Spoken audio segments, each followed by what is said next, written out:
تو یاد رکھو اپنے امام کی عزت کرنا بہت ضروری ہے. اگر کوئی غلطی ہو تو سمجھاؤ، تو بتاؤ، تو کہو.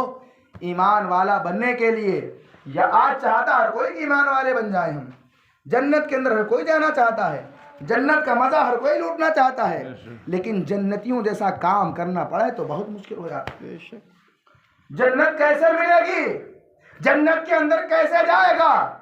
آدمی رب تعالیٰ کی بارگاہ میں دعا کرے، رب کی بارگاہ میں دعا قبول نہیں ہو رہی ہے. نماز پڑھنے کے لیے مسجد کے اندر جا رہا ہے، نماز قبول نہیں ہو رہی ہے. سجدے کر رہا ہے، سجدے قبول نہیں ہو رہے ہیں. وجہ کیا ہے اے مسلمان؟ وجہ تیری نماز کا نہیں بلکہ تیرے اندر کی نیت کا ہے. جس دن تو اپنی نیت صحیح کر لے گا دنیا کے اندر بھی کامیاب ہو جائے گا، مرنے کے بعد قبر کے اندر بھی کامیاب ہو جائے گا، اور قبر کے بعد حشر کے میدان میں کامیاب ہو جائے گا، اور حشر کے میدان کے بعد جنت کے اندر کامیاب نظر آئے گا. اور یہ میں نہیں کہتا بلکہ ایک شاعر بڑی دل کی گہرائی سے کہتا ہے. کیا کہتا ہے؟ وہ سنتا ہے سب کی دعا کر کے دیکھو. دل کی گہرائی سننا پڑے گا تھوڑا بیان، تب سمجھ میں آئے گا. آپ کو ہوائی ہوائی ہو جائے تو کام نہیں چلے گا. ایسے دل کھول کے بیٹھنا پڑے گا تھوڑا سا. کیا ہے؟ وہ سنتا ہے سب کی دعا کر کے دیکھو، وہ سنتا ہے سب کی دعا کر کے دیکھو، تم اپنے لبوں کو ہلا کر تو دیکھو. وہ سنتا ہے سب کی دعا کر کے دیکھو، تم اپنے لبوں کو ہلا کر تو دیکھو. وہ سنتا ہے سب کی دعا